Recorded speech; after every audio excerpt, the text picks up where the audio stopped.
नमस्कार दोस्तों, आप सभी का हमारे channel symbol UC classes the best पर बहुत बहुत स्वागत है। आपने पिछली वीडियो में जैसा कि देखा होगा कि हम आजकल मैं इंटरमीडिएट की फर्स्ट बुक की सेकंड चैप्टर विलेन पर बात कर रहा हूँ। उसी क्रम में ये नेक्स्ट वीडियो लेके आया हूँ मैं, और इस पर अब हम बात करने वाले हैं चैप्टर नंबर सेकंड, वही है विलेन। चैप्टर का नाम है विलेन यानी कि सॉल्यूशन। चैप्टर का नाम है सॉल्यूशन इन विलेन। तो जहाँ तक हमने पिछली वीडियो में पढ़ लिया था, हम वहाँ से आगे चल रहे हैं। अब हमने तनु विलेन, सांद्र विलेन, विलेय, विलायक और विलेन के बारे में पढ़ा था। अब मैं विलेन के कुछ अन्य प्रकार के बारे में बात कर रहा हूँ। नंबर 1, सबसे पहले आता है असंतृप्त विलेन। हम असंतृप्त विलेन के बारे में बात कर रहे हैं। अनसैचुरेटेड सॉल्यूशन, इंग्लिश में लिखूं तो इंग्लिश में कहते हैं इसे अनसैचुरेटेड सॉल्यूशन। नंबर 2, संतृप्त विलेन। नंबर 2 आता है संतृप्त विलेन। इसे इंग्लिश में लिखना चाहूं तो इसे इंग्लिश में कहते हैं हम saturated solution.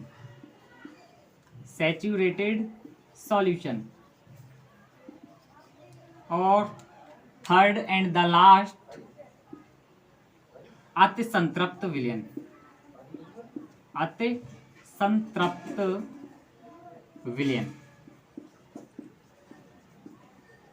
It means super saturated solution. Super saturated solution. हमने जैसे तनु विलेन, सांद्र विलेन, इन सब के बारे में बात की थी। अब इनके बारे में बात करना है। सबसे पहला आता असंतृप्त विलेन, दूसरा संतृप्त विलेन और अति संतृप्त विलेन। इंग्लिश में बोलूं unsaturated solution, saturated solution and the last super saturated solution. इन पर बात कर रहे हैं। तो इन पे बात करते समय इनके बारे में जानना है आपको। तो सबसे पहले एक लाइन में लिखता हूँ, वो आपको याद रखनी है, और उसके साथ ही हम इनको भी समझते हैं। क्या है? स्थिर ताप पर।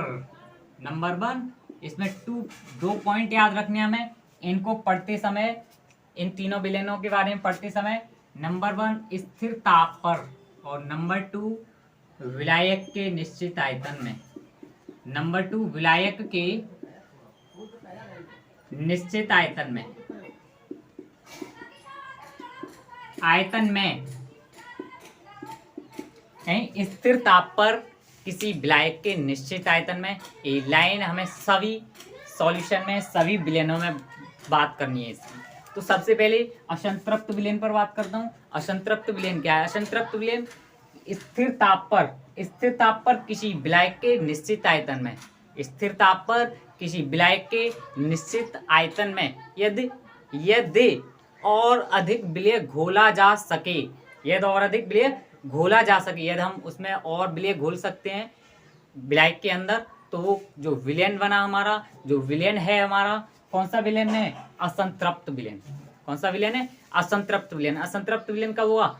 नंबर 1, सबसे पहली बात स्थिर ताप। ताप कैसा होना चाहिए? Constant temperature. विलायक के निश्चित आयतन में। विलायक का जो आयतन है, हमने जो सॉल्वेंट लिया है उसका वॉल्यूम भी कांस्टेंट होना चाहिए। विलायक का निश्चित आयतन होना चाहिए। यदि हम उसमें और अधिक विलेय घोल सकते हैं, विलेय की बात कर रहा हूँ, विलेय और अधिक घोल सकते हैं, तो यही विलेन असंतृप्त विलेन कहलाता है। यानी कि स्थिर ताप पर किसी विलायक के निश्चित आयतन में यदि और अधिक विलेय घोला जा सके, तो ऐसा विलेन असंतृप्त विलेन कहलाता है। आगे बात करते हैं संतृप्त विलेन पर। संतृप्त ठीक इसका उल्टा। कैसे? सबसे पहले ये बोलिए, स्थिर ताप पर किसी विलायक के निश्चित आयतन में। स्थिर ताप पर किसी विलायक के निश्चित आयतन में यदि और अधिक विलेय न घोला जा सके। हमने असंतृप्त में क्या बोला था? घोला जा सके, लेकिन संतृप्त में न घोला जा सके, तो ऐसा विलेन संतृप्त विलेन कहलाता है।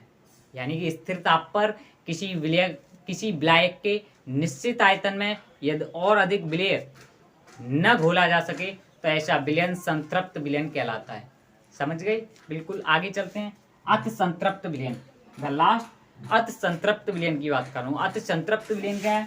सबसे पहले ये बोली स्थिर ताप पर किसी विलायक के निश्चित आयतन में, स्थिर ताप पर किसी विलायक के निश्चित आयतन में उसे संतृप्त करने के लिए आवश्यक मात्रा से, उसे संतृप्त करने के लिए आवश्यक मात्रा से अधिक विलय उपस्थित हो तो ऐसा विलयन अति संतृप्त विलयन कहलाता है। अब थोड़ा इसे समझते हैं कैसे। संतृप्त विलयन क्या था? संतृप्त विलयन था जब हम उसमें विलय और अधिक नहीं घुल सकते, और स्थिर ताप और विलायक का निश्चित आयतन, ये आपको ध्यान ही रखना है, ठीक है। संतृप्त कब होगा? जब उसमें और अधिक विलय हम नहीं घोल सकते, ये ध्यान रखना है, ठीक है, नहीं घोल सकते। तो लेकिन घोल तो नहीं सकते, लेकिन तब भी हम मान नहीं रहे, घोले ही जा रहे हैं, उसमें और विलय डालते ही जा रहे हैं। जैसे पानी और चीनी का ही एग्जाम्पल लेते हैं हम। पानी है हमारे पास और हम उसमें चीनी घोल रहे हैं। अब मान लो हमारे पास 1 लीटर पानी है, हमने 100 ग्राम चीनी उसमें घोल दी, तो और भी हम घोल सकते हैं, उसमें और भी घोल सकते हैं, उसकी अभी उसमें घोल सकते हैं। तो असंतृप्त विलयन, यदि हम उसमें इतनी चीनी डाल दें कि आप घोल ही नहीं सकते उसमें ज़्यादा चीनी, और पानी और चीनी हमें पता ही नहीं पड़े कि पानी है उसमें या नहीं, तो कौन सा? संतृप्त विलयन। लेकिन अब हम उसमें अधिक चीनी घोल भी नहीं सकते, यानी विलय अब नहीं घोल सकते, वास्तविकता में वो संतृप्त बन गया है। संतृप्त बन गया है इसका मतलब हम उसमें विलय और अधिक नहीं घोल सकते, तब भी हम घोले ही जा रहे हैं, रुक ही नहीं रहे, यानी कि विलय जो है आवश्यक मात्रा से अधिक है, विलय आवश्यक मात्रा से भी अधिक डाल रहे हैं, तो इसका मतलब यही विलयन अति संतृप्त विलयन है। इसकी डेफिनेशन एक बार फिर आपको रिपीट करता हूँ। स्थिर ताप पर किसी विलायक के निश्चित आयतन में, स्थिर ताप पर किसी विलायक के निश्चित आयतन में यदि उसे संतृप्त करने के लिए आवश्यक मात्रा से अधिक विलय उपस्थित हो तो ऐसा विलयन अति संतृप्त विलयन कहलाता है। तो विलयन के प्रकार पढ़ लिए हमने, तन विलयन पढ़ा था, सांद्र विलयन, और ये 3 अन्य प्रकार और पढ़ लिए, असंतृप्त विलयन, संतृप्त विलयन और अति संतृप्त विलयन।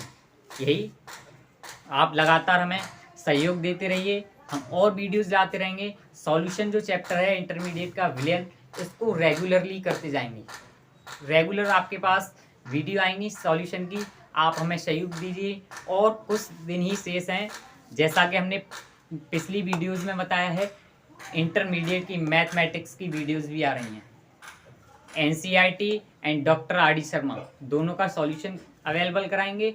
सॉल्यूशन भी होगा एक्सरसाइज वाइज और क्वेश्चन वाइज, प्रत्येक क्वेश्चन होगा, प्रत्येक एक्सरसाइज, और उसकी जो थ्योरी है उसके बारे में भी बात करेंगे।